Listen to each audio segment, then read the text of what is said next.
Hi there, and thanks for listening. My name is Daniel Kringer, and this is the SkanFest podcast, an interview series for the Skaneateles Festival, a summer concert series based in the Finger Lakes region of upstate New York.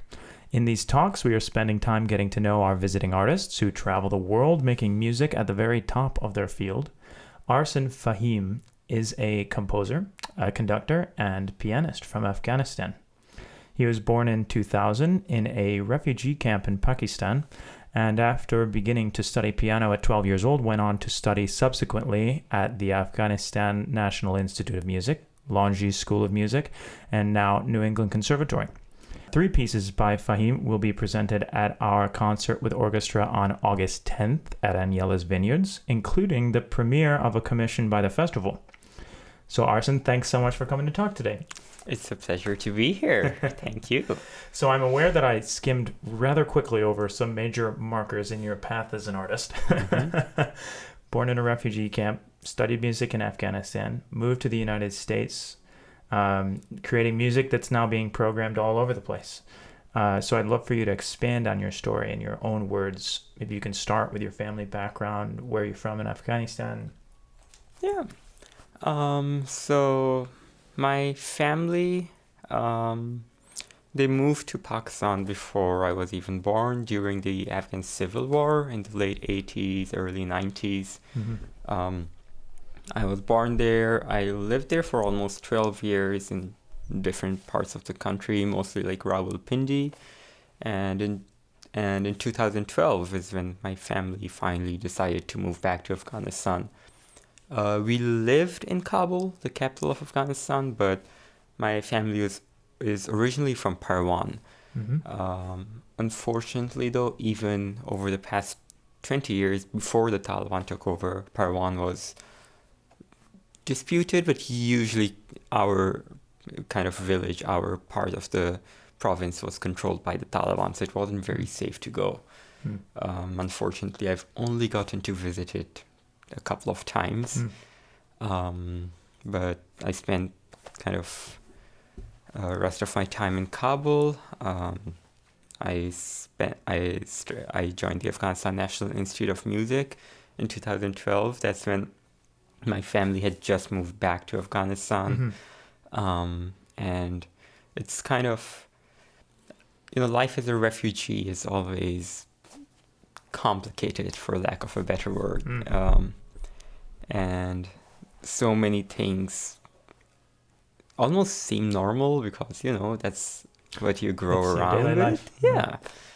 But then moving to Afghanistan, there's a connection. Of course, I had visited many times. There's that connection of a lot of family that I still have there, even though I hadn't gotten to spend a lot of time with them. And being around people who speak the same language as me, and like, it's my blood, it's my home. Mm-hmm. But also just knowing that I'm going from a somewhat peaceful place to a war zone was a interesting experience. And I feel very lucky that at that time I found music. I mean, I didn't even have many friends. Like, it was a totally new place. But music became a way for me to kind of find community, especially being around other musicians who, like young kids similar to my age, who are also passionate about music. It became kind of an escape for me almost. At least in the beginnings, it was escape. Sure. Not anymore. I don't see it that way. Mm-hmm. I remember I would even eat like lunch. I would be so nervous to like be around anyone else. I would take it and then sit under the piano to eat it. I'd spend pretty much as much time as I could practicing. I was supposed to have 1 lesson a week, but I would beg my teacher to give me a lesson every day, or ask somebody who's been playing a couple of years more than me to like give me a lesson. Yeah. And so this connection with the piano, what pulled you to that instrument? The first time I ever saw a piano was on TV. There's this movie called The Pianist. I'm sure you know it. It was on the TV, and I remember watching it and being like, what is this? I had never seen it in person. I didn't know anything about it. I didn't know anything about classical music. But I just was so touched that it somehow saves a person's life, and especially at the time, knowing that this is a real story. It's not just a movie or a book. And that made me curious about it more than anything. I wanted to see if that's true, if it's actually like that. So it kind of became like something that you keep on a wish list, that you just want to see it one day. At the time, it wasn't even necessarily learning, just seeing it. I couldn't do that living in Pakistan. There were a couple of places that offered piano lessons, but way too expensive and just not possible for my family to access them. But when I did move back to Afghanistan, at the Afghanistan National Institute of Music, lessons were free, or the school was tuition free, so I was able to go. And before then, there was an organization where students from the Afghanistan National Institute of Music would teach. So that's kind of where I went and saw a piano for the first time, and it was love at first sight. I decided to start taking lessons, and pretty soon I realized that it's what I want to do. And at the time, my family didn't take it seriously because it was very normal for me to jump from thing to thing. One day I'd want to be an actor, the other day I would want to be a musician, another an astronaut. So they were like, okay, it's just another phase. He's going to be wanting to be a pianist for a couple of days and then he'll forget it, but never happened. Yeah, you stuck with it. So you had enrollment at the Afghanistan National Institute of Music. What was your experience like there during that time? Oof, that's a big question. It is a big question. I feel extremely lucky to have gotten to be part of that community and that school. It had its challenges. I mean, studying music it was the only music school in the country, and now it's in Portugal. We can get more into that later. We will. But like being the only music school in a place where there are still fundamentalists around that want to silence music, who believe that music is a sin, where they are so much against it that they attacked our concerts. There was always this tension, that was with us even as kids, even at 12, 13. All of us maybe didn't understand it, but we could feel that something was not normal. And like in terms of security and everything. So it was tough, but I think everybody did share that passion for music and kind of wanting to pursue this no matter what. And as we grew older and kind of understanding more what we're facing and kind of how unfair it is, again, going back to the thing where sometimes when you're surrounded by something, it kind of feels normal. But we could tell this is not normal. We shouldn't be in danger because we're playing music. So, the challenges were there, and we had to risk our lives to do what we believed in, but it changed my life. It not only changed my life, I think it is my life. I mean, music is who I am now. It's everything to me. And in so many ways, it's saved my life. I mean, I think it's what makes me want to wake up in the morning and give each day my all and kind of think of the future and dream big dreams and all of these things. I don't know if I would. I think otherwise I might have just been a person who kind of, like so many Afghans don't have the opportunity to get outside of that survival mode. Just being in a war zone, you're always trying to survive, and that's all you can think about. You can't really think about, if I take lessons on the piano for 20 years, maybe 20 years later I can be a world-class musician. That's just, nobody knows if they'll even be alive the next day. But I think that's what music gave me more than anything. And again, without the Afghanistan National Institute of Music, I don't think I would have had the opportunity to find that. Sure. And during that time, I believe you started getting into writing and arranging. And I'm curious to know how did that sort of come about and develop? Yeah, it's actually very interesting. I never had composition lessons there. We didn't have a composition department or anything. But me and like a few friends had a little band. It was me on piano, clarinet, trumpet, and a percussionist.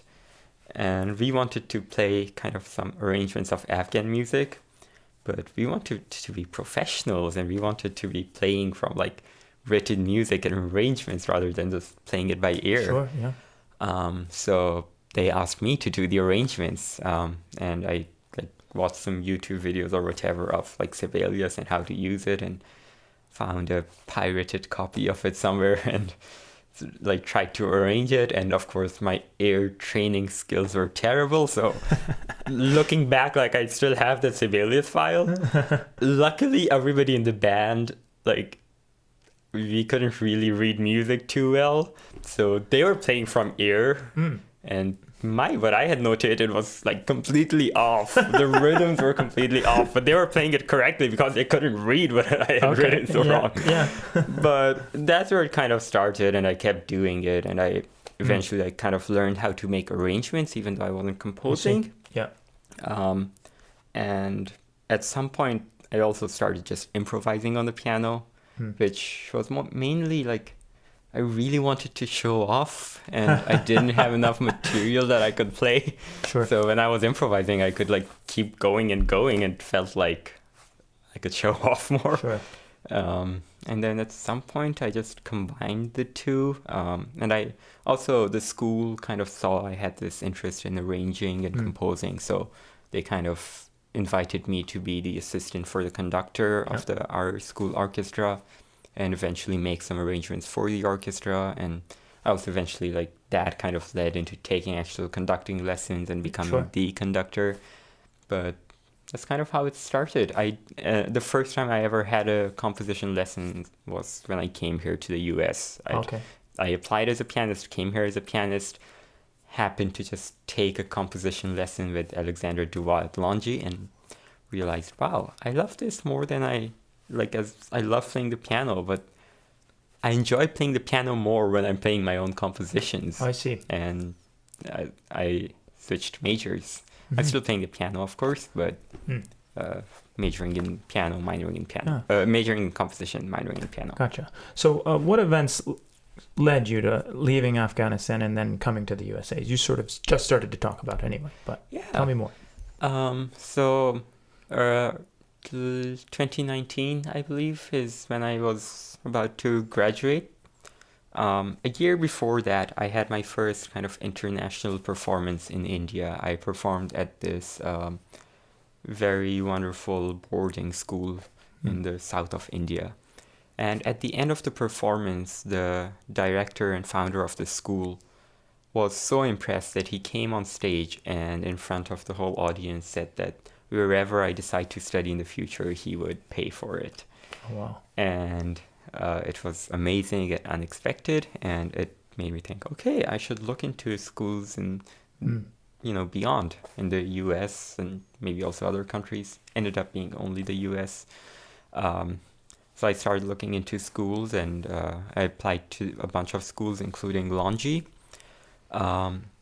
Unfortunately, the person who had promised to pay for my education, he passed away in 2020 before. I don't think I even got to share the news with him that I had gotten into Longy. Yeah. And Longy had given me a wonderful scholarship, but not a full scholarship. So I reached out to Longy and I was like, thank you for accepting me, but I can't afford it. So I this won't work out. And they responded saying, well, in that case, we'll offer you a full scholarship to make it possible for you to come. Yeah. And so pandemic happened. Everything was on pause for a year. But of course, 2021, the timing, I ended up coming here to pursue my undergraduate diploma at the Longy School of Music. And earlier in May, I just graduated with Congratulations. undergraduate diploma. Yeah. Thank you. And then starting at New England Conservatory. Yes, right? so I'm doing another 2 years of undergrad at NEC to NEC, get my okay. bachelor's of music. I understand. So yeah, 2 more years at NEC, which I think is perfect for me. I get to be in the Boston area for a little bit longer and stay close to the many friends I've made, but also experience somewhere different and somewhere where I'm very excited to be making music with some of the best young musicians in the world. Yeah. So looking back on this experience, was there a moment or a person that you might say helped you choose to pursue this as a vocation? You sort of hinted at things like your first composition lesson or experiences back at the music school, discovering the piano and whatnot. But for some people, it's a little more cumulative. That's what I've heard from other musicians. I've asked the same question. Just curious to know your thoughts about it. Honestly, I think pretty early on, like as soon as I started the piano, it became a matter of I can't imagine doing anything else. It wasn't more I wanted to do this. It was more of I don't want to do anything else. Yeah, okay. And I think that's still how it is. I just can't see myself doing anything else. I feel like I'd be pretty good at a few other things. I think I'd make a good philosopher. Sure. Or I think I'm okay at computers, so maybe IT or something, and I enjoy them. But I can't see myself like pursuing it with the passion I do music. Like those things are more like I enjoy them as hobbies, but nothing. I've never found anything else that I have this kind of a passion for that I would want to dedicate my life to. Wow. So are there any musicians who are contemporary or past that inspire you or are inspiring you? Anything like that? I would say I have huge influences, like Chopin just being in the movie and like his music is kind of what introduced me to the piano in a way. Sure. I think that's been a huge influence. But in terms of inspiration, I would say like I try not to look at one person and be like, that's the person I want to be like and follow their path. I take inspiration from as many different places as I can. But if I had to name a few, like Ahmad Zahir is a very loved Afghan singer. He sang during it's called the golden age of Afghan music, the 60s, 70s.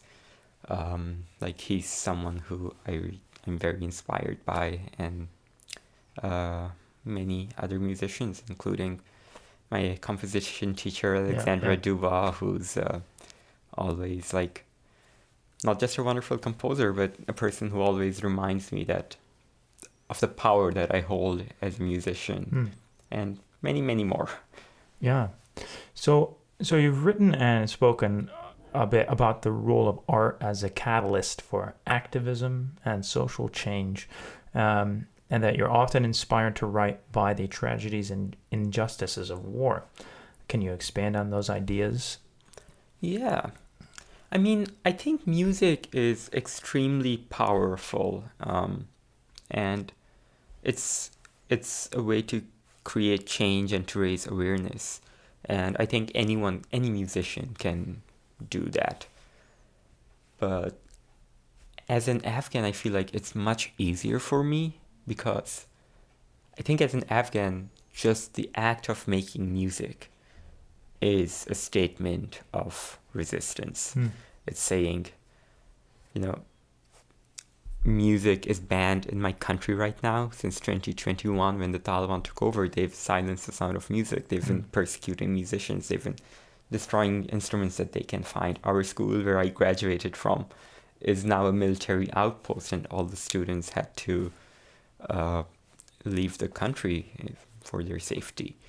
So, like, under those circumstances, just making music, any music at all, is just saying, no, you can't take this from me, no matter what. But, I mean, that's just the beginning, though. I think of the power it gives me to amplify my voice. Most of the pieces I write are inspired by what I've been through and what my country is going through. And through those pieces, I get to share it with thousands of people. And I hope throughout my life, throughout my career, that spreads more and more. And the beautiful thing about music is I don't just get to tell them, like, this is what's happening.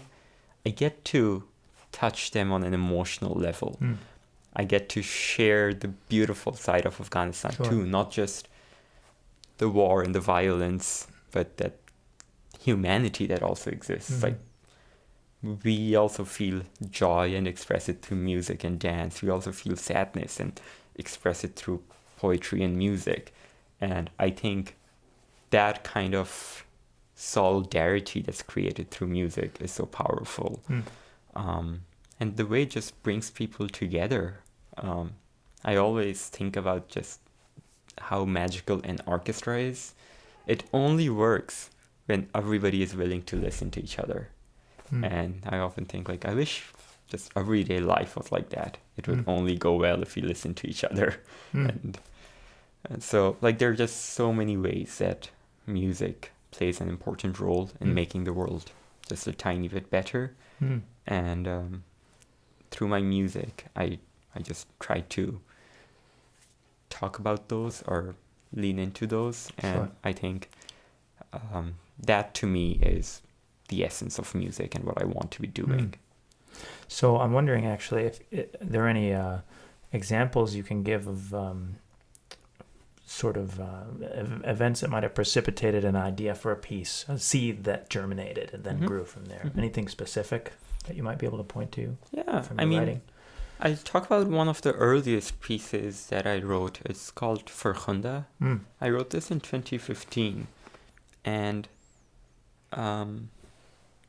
it's probably my favorite piece that I've written, and it's mainly because it's when I started realizing the power of music that I was talking about, being a tool for raising my voice.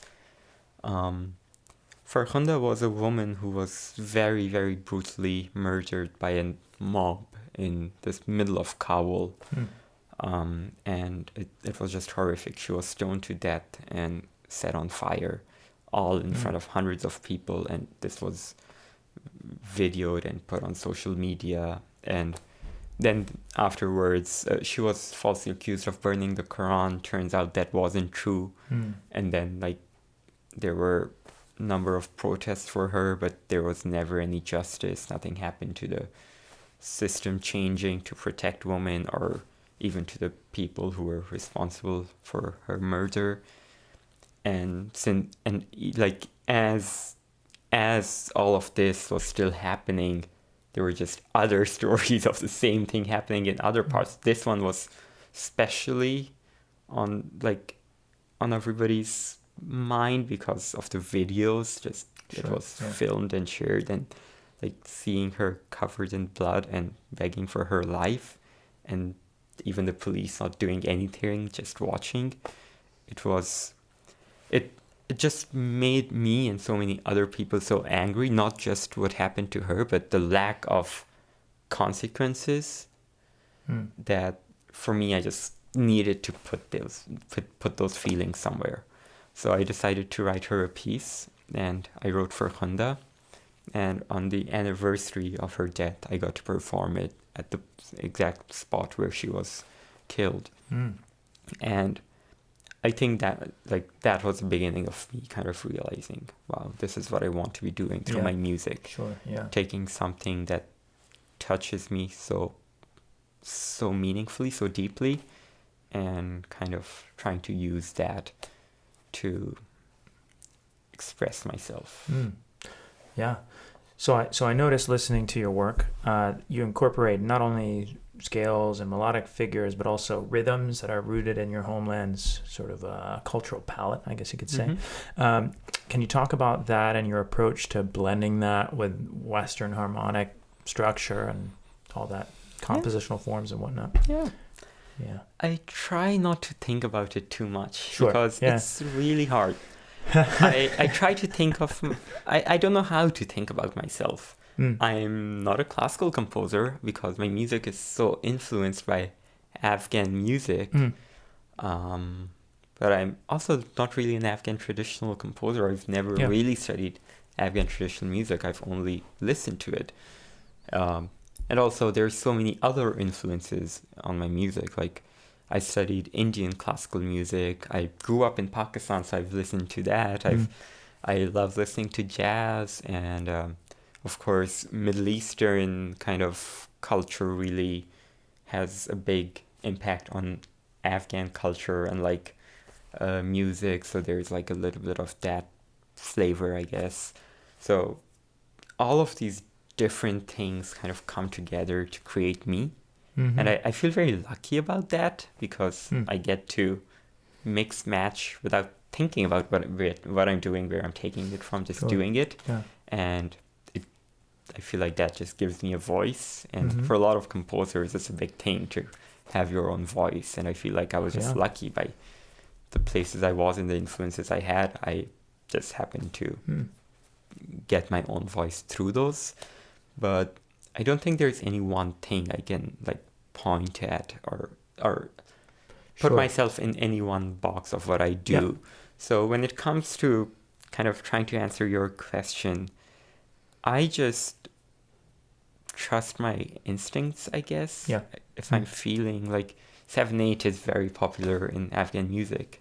If that's what just comes to me, I'm not going to question it and go with it. Or like having kind of the flat 2 in the scale is very common in a lot of Afghan music. Like I do that often, but I don't think about, here I'm going to have a little taste of more Afghan style thing. It just happens and I go ahead with it. Do Afghan instruments play a role in any of your compositions? Yeah. I've written a bunch of pieces with Afghan instruments with them. I used to get to do it more when I was in Afghanistan because I had so much access to Afghan musicians who could play the traditional instruments. I don't get to do it as much now that I'm here. But one of the exciting pieces that I am working on right now is a piece for piano, rebab, and tabla. And this was a grant through New Music USA that is supporting me in doing it.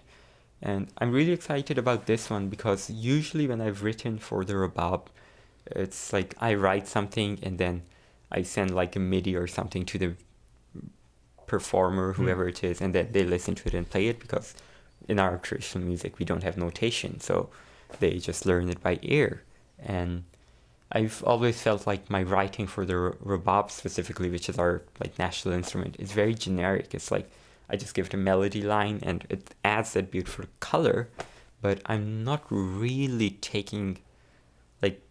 letting it shine because I'm not delving deep enough into what it could do, like the techniques it can do, and like things that you'd need to really study the instrument to be able to learn. With this piece, I actually get to work with a rebab player for many months, show him what I'm doing, ask him to play it, experiment, ask him for suggestions, learn about extended techniques, and really like focus on learning about the instrument and writing for the instrument rather than just writing a melody for it that it will play. So I'm curious to know a little bit more about, you sort of were hinting at the collaborative process for you. You write for all sorts of different instruments and ensembles, and you've organized concerts in solidarity with musicians in Afghanistan. Can you just discuss some of those notable collaborative experiences, and maybe also the producing aspect of the concerts? Yeah. So I guess I'll start with producing the concerts. I feel like that to me is one of the most meaningful things I've ever taken on. And it's been so gratifying because especially when I moved here, I moved here on August 2nd of 2021. Mm. Kabul fell like a little over 10 days later. Wow. And it was the hardest time in my life. So much fear, so much guilt, and just like so many different emotions going through me. But I'd be sitting on the train and like everything would be going on so normally. It was like nothing's going on, or at least in the few days it would be on like the headlines everywhere on the news. A couple of months later, even that didn't exist, and that would really hurt me and like make me angry that we're being forgotten so quickly.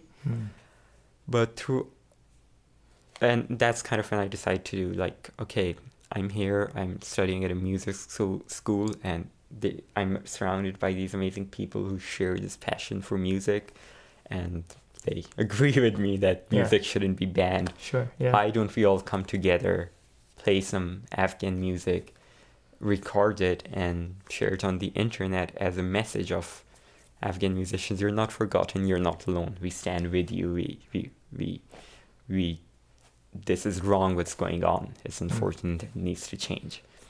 So that was kind of how it started, and Longy was extremely supportive of our idea, and we did that. And through the process, there were so many people who were asking, like, how can I help? How can I be involved? What can I do? Like, and I would hope that is the case. I mean, if somebody's a musician, I mean, even if you're not a musician, I would expect support, but especially if you're a musician, if this doesn't disturb you, I think that's not okay.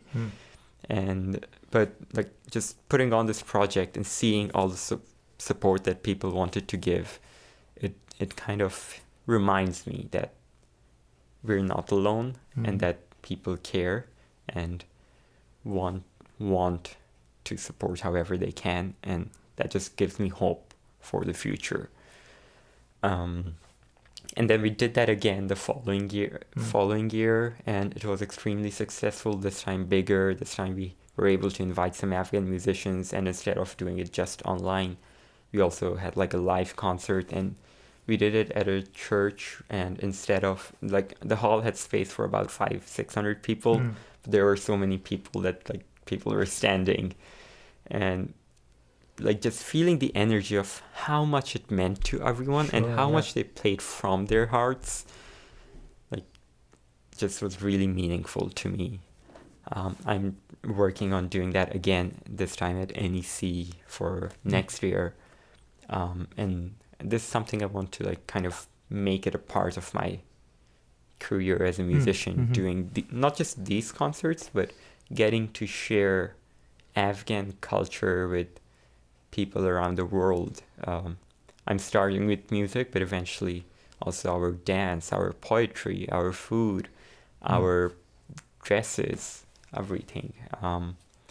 And through this, I would hope eventually we can not just send a message, but do more tangible things like fundraisers that could support musicians who are in hiding right now in Afghanistan, or find legal ways for them to find refuge and be safe, and so on. Maybe have more education opportunities for people here to actually study traditional instruments, or work with, or universities to invite like traditional master musicians to give lectures and introduce students at conservatories with Afghan music, things like that. But starting with just the concerts. I think it's all fantastic, yeah.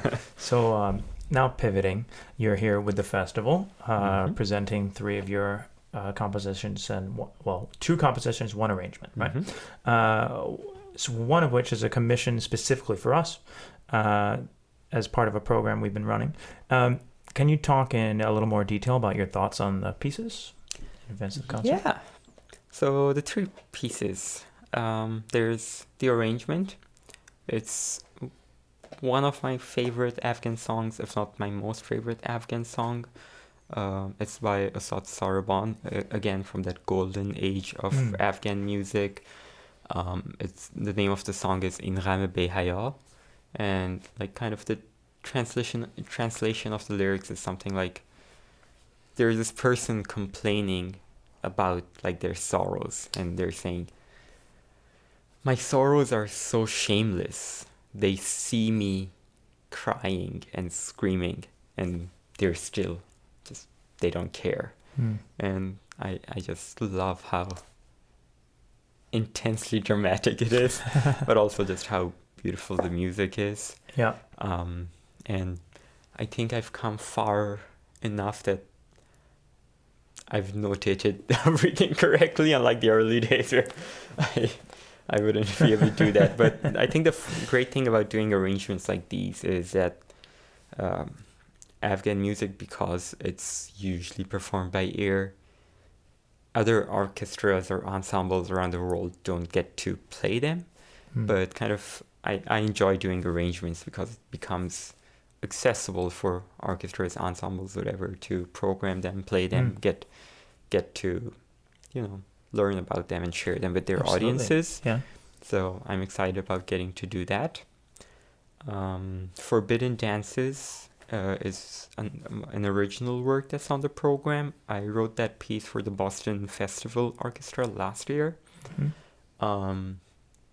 It's a piece that I think more than probably any of my other pieces is inspired by Afghan music and my Afghan roots in a different way, I guess. All of them are, but this one, I think a lot of Afghan music is very joyful and celebratory. People kind of associate music with dance, and that's generally how it is in Afghanistan. But my music generally is not. It's much more sad, for lack of a better word. But this one, I wanted to kind of have it more in that spirit. Especially right now that music is banned, and with music, of course, no dance as well, so forbidden dances. Yeah. And I wanted to have that feeling of excitement and energy, but in writing the piece, I couldn't separate the pain of not being able to perform those beautiful music and wear those colorful dresses and feel the energy dancing to that music. So kind of that pain and sadness ended up getting infused with the piece, even though that wasn't my intention. I see. But that's Forbidden Dances. And the piece that I wrote for this program is called Memories from a Place I've Never Been. And I don't know how much I want to share about it. I think I don't mind sharing it with people who are going to be listening to this after the concert, but people who are listening to it before the concert, this might be just a heads up that you might want to, if you want to be surprised, don't listen. Say as much as you want to or as little as you want. But the idea behind the piece is I moved to the US in 2021, right before the Taliban took over. Yeah. And I moved to Afghanistan in 2012 when the Taliban were not in power. So the entire time I spent in Afghanistan had a lot of challenges, a lot of things wrong, but music, despite being something dangerous, was legal. We were at least allowed to make music. Today in Afghanistan, it's banned, it's illegal. Yeah. So I think about, would I recognize Afghanistan, my home, right now? If I went there, would it still feel like home if I wasn't allowed to do the thing that makes me me, the thing that makes me who I am? And I think this is not just a challenge for me as a musician, it's a very specific thing, but I think a lot of refugees are, in my case, I don't consider myself a refugee, but a person who's in exile. I think a lot of us feel and think about this, the place we left, and then so much happens, so much tragedy happens that we think about, would we still recognize the place after all that dust, I guess, finally settles? So it's kind of trying to express that idea. In a lot of my music, I like things to be very clear, like have a very clear tonic or kind of clear rhythms, or like I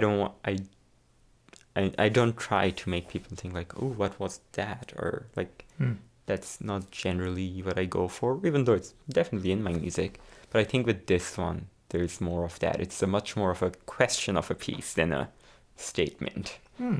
So I'm excited about getting to experiment in this way through this piece. Yeah, and I certainly think that's enough to make audiences curious to come and listen. I would hope so. Yeah. And if anybody's listening to this before the actual concert, I hope to see you there, and I can't wait to get to share my music. Fantastic.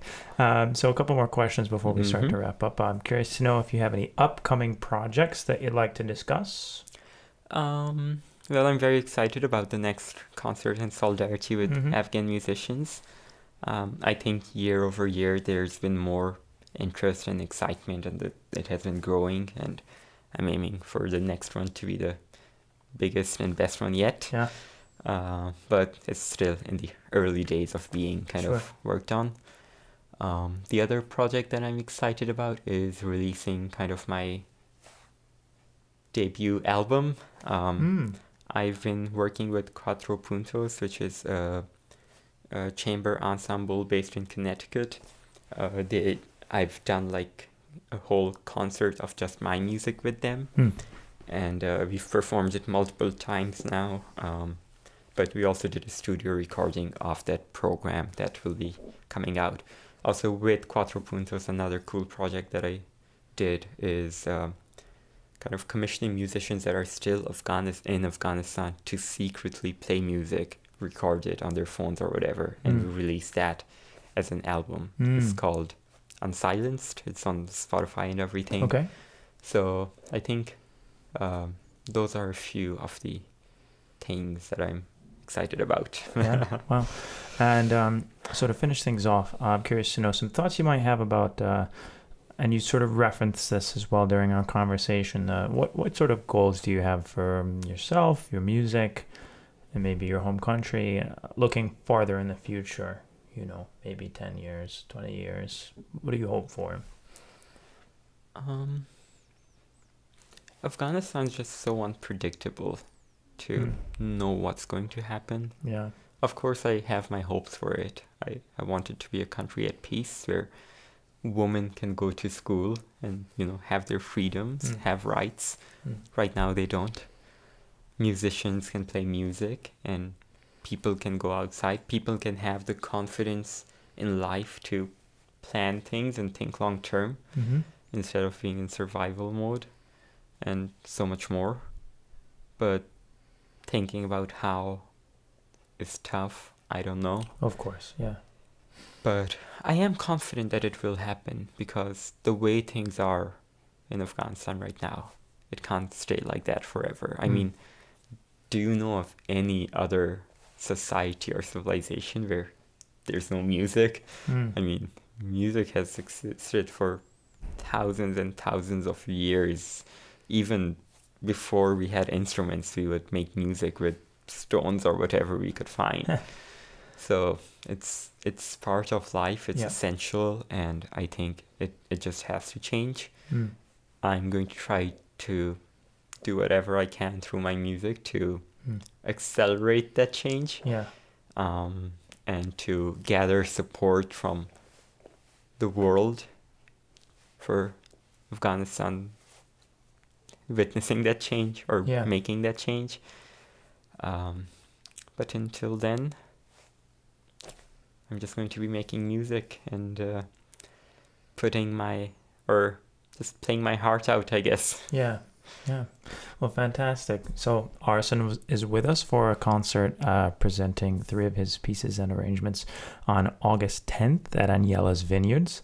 You can learn more about SkanFest events and buy tickets at www.skanfest.org. And we'll catch you on the next one. Thanks so much, Arson. Thank you. And I'm very excited to be here and can't wait to share my music. Great. We're happy to have you.